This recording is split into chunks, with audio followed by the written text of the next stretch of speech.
To determine whether your electric baseboard heaters are 120 volts or 240 volts when there are no identifying markings, several methods can be employed. Remember, safety is paramount when dealing with electrical systems. Always turn off the power at the circuit breaker before performing any tests or inspections. If you are not comfortable working with electricity, consult a qualified electrician. Firstly, examine the circuit breaker. Begin by locating the circuit breaker panel in your house. Then identify the specific circuit that will power the outlet or connection point for your new baseboard heaters. Check the amperage rating of the circuit breaker that controls this circuit.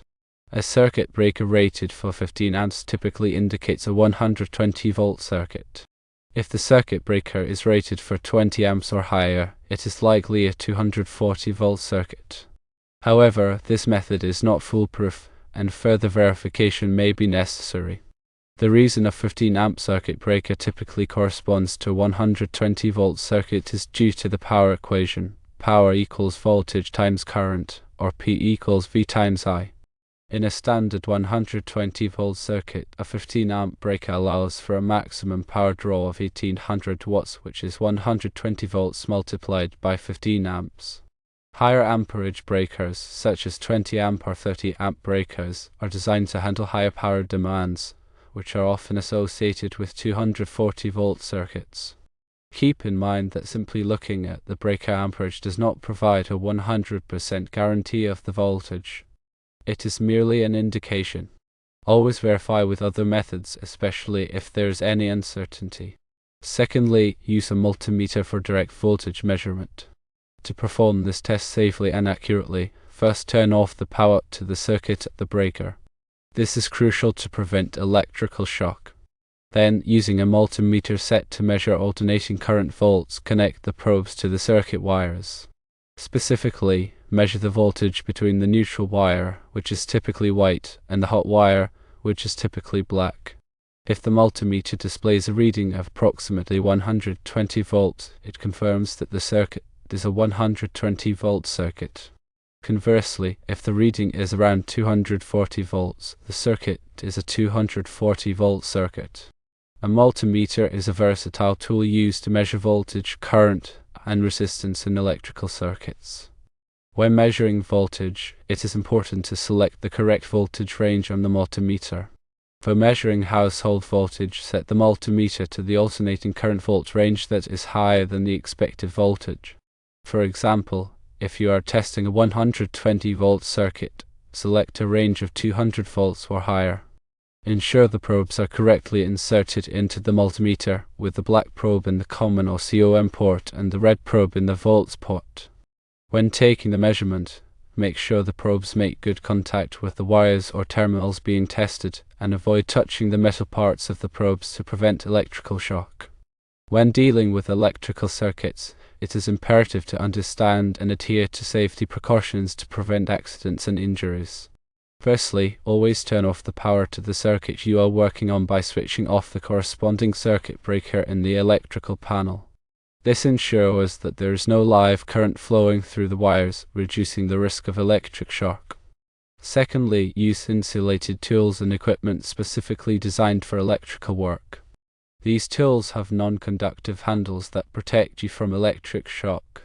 Thirdly, never work on electrical circuits in wet or damp conditions, as water can conduct electricity and increase the risk of shock.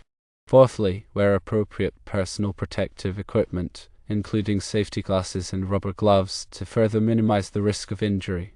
Fifthly, if you are not comfortable or experienced working with electricity, it is best to hire a qualified electrician to perform the work.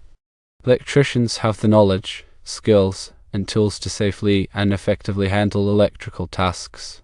Sixthly, before starting any electrical work, use a voltage tester to verify that the circuit is indeed energized.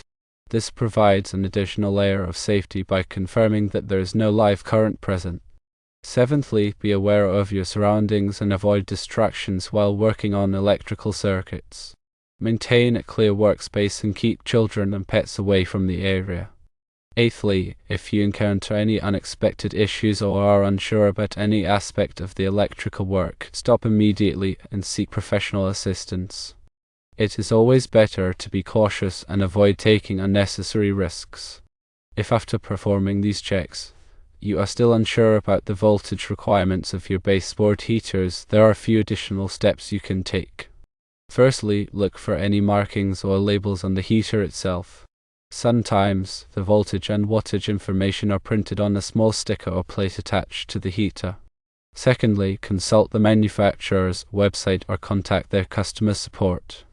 They may be able to provide you with the specifications for your particular model of heater. Thirdly, if you have access to the heater's original packaging or documentation, check for any voltage information listed there. Fourthly, compare the physical size and construction of the heaters to known 120 volt and 240 volt models.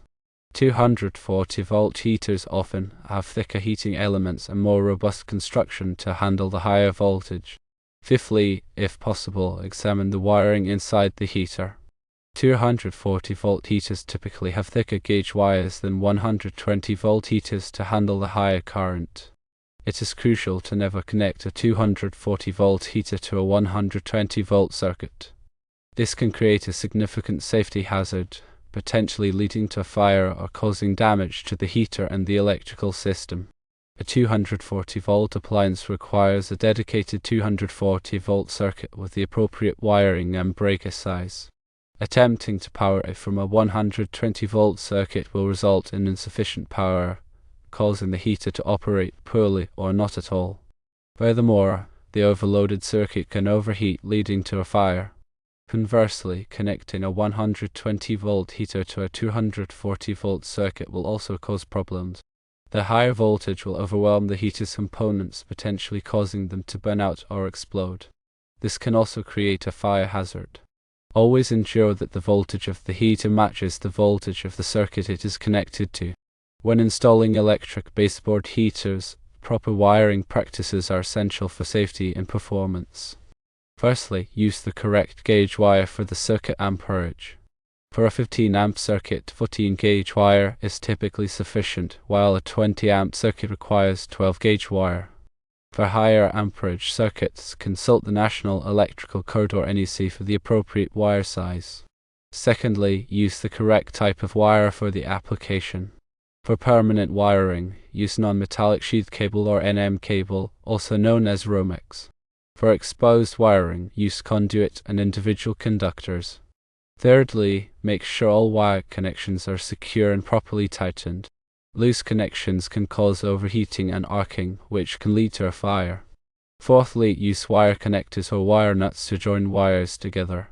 Never simply twist the wires together and tape them, as this is not a safe or reliable connection. Fifthly, ground all metal parts of the heater and the electrical box. Grounding provides a path for fault current to flow back to the source, tripping the circuit breaker and preventing electric shock. Sixthly, follow all applicable electrical codes and regulations. The NEC provides detailed guidelines for electrical installations, and local codes may have additional requirements. Seventhly, if you are installing multiple heaters on the same circuit, calculate the total load to ensure that the circuit is not overloaded. The total load should not exceed 80% of the circuit breaker's rating. Eighthly, use a dedicated circuit for the heaters. Do not share the circuit with other appliances or lighting, as this can overload the circuit and cause it to trip. In addition to voltage and wiring, wattage is another important factor to consider when installing electric baseboard heaters. Wattage is a measure of the power that the heater consumes. The higher the wattage, the more heat the heater will produce. However, higher wattage heaters also draw more current, which can overload the circuit if it is not properly sized. Firstly, determine the appropriate wattage for the room size. A general rule of thumb is to use 10 watts per square foot of floor area. For example, a 100 square foot room would require a 1000 watt heater. Secondly, check the circuit breaker rating to ensure that it can handle the heater's wattage. The total wattage of all heaters on the circuit should not exceed 80% of the circuit breaker's rating. For example, a 15 amp 120 volt circuit can handle a maximum of 1440 watts, which is 15 amps multiplied by 120 volts multiplied by 0.8. Thirdly, consider the room's insulation and windows. Rooms with poor insulation or many windows will require higher wattage heaters to maintain a comfortable temperature. Fourthly, use a thermostat to control the heater's temperature. Thermostats can help to save energy by automatically turning off the heater when the desired temperature is reached. Fifthly, choose heaters with built-in safety features, such as overheat protection. Overheat protection will automatically turn off the heater if it gets too hot, preventing a fire hazard. The National Electrical Code, or NEC, provides comprehensive guidelines for electrical installations, including those involving electric baseboard heaters. The NEC is updated every 3 years, so it is important to consult the latest edition for the most current requirements. Firstly, Article 424 covers fixed electric space heating equipment, including baseboard heaters. This article provides requirements for wiring, overcurrent protection, and grounding. Secondly, Section 424.3 addresses the location of heaters. It specifies that heaters should not be installed in closets or other enclosed spaces where they could be blocked or covered. Thirdly, Section 424.9 covers the wiring of heaters.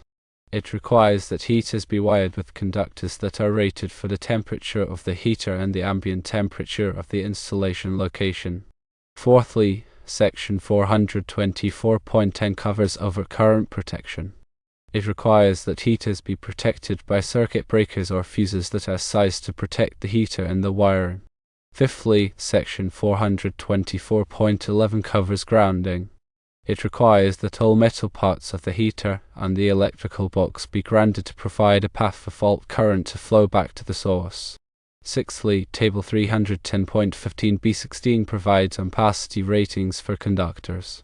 This table specifies the maximum current that a conductor can carry safely based on its size, insulation type, and installation conditions. Seventhly, Article 110 covers general requirements for electrical installations. This article includes requirements for working space around electrical equipment, identification of conductors, and protection against physical damage. Eighthly, always consult with a qualified electrician or electrical inspector to ensure that your installation complies with all applicable codes and regulations. When selecting electric baseboard heaters, consider factors beyond just voltage and wattage. Firstly, look for heaters with a built-in thermostat. A thermostat allows you to control the temperature of the heater and save energy by automatically turning it off when the desired temperature is reached. Secondly, choose heaters with a safety shut-off feature. This feature will automatically turn off the heater if it overheats or is accidentally covered, preventing a fire hazard. Thirdly, consider the heater's design and appearance. Baseboard heaters come in a variety of styles and finishes, so choose one that complements your room's decor. Fourthly, read reviews from other customers to get an idea of the heater's performance and reliability. Fifthly, check the heater's warranty. A longer warranty indicates that the manufacturer has confidence in the product's quality. Sixthly, consider the heater's noise level. Some baseboard heaters can be noisy when they are operating, so choose one that is relatively quiet. Seventhly, look for heaters that are energy efficient. Energy efficient heaters will save you money on your electricity bill. Eighthly, consider the heater's size and dimensions. Make sure that the heater will fit comfortably in the space where you plan to install it. Once you have determined the voltage and wattage requirements for your electric baseboard heaters and have selected the appropriate heaters, it is time to install them. Firstly, turn off the power to the circuit at the breaker. Secondly, remove any existing baseboard trim or molding. Thirdly, position the heater against the wall, making sure that it is level and properly aligned. Fourthly, mark the location of the mounting holes on the wall. Fifthly, drill pilot holes at the marked locations. Sixthly, attach the heater to the wall using screws or other appropriate fasteners. Seventhly, connect the wiring to the heater, following the manufacturer's instructions and all applicable electrical codes. Eighthly, replace the baseboard trim or molding. Ninthly, turn on the power to the circuit at the breaker. Tenthly, test the heater to make sure that it is working properly. 11thly, if you are not comfortable performing the installation yourself, hire a qualified electrician to do it for you. Electricians have the knowledge, skills, and tools to safely and effectively install electric baseboard heaters. In summary, determining the voltage of your electric baseboard heaters is crucial for safe and effective operation. Use the methods described, prioritize safety, and consult with a qualified electrician if needed.